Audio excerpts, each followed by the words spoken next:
के किरनिया अरे चमके लगोरी के लीलार हो अब ही ना यही गोरिया हमार।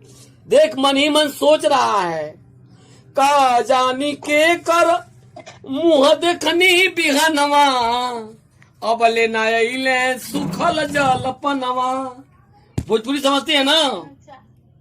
मन ही मन सोच रहा है का जानी के कर मुंह देखनी बिहनवा अब ले ले सुखल जल पनवा की कोनो आ गईले घरवा पहुनवा अरे सन में जियरा हमार हो अब ही नायली गोरिया हमार।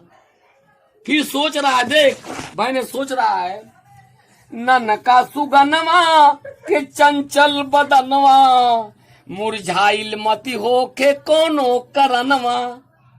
मन ही मन सोच रहा है भाई लेट क्यों हुआ।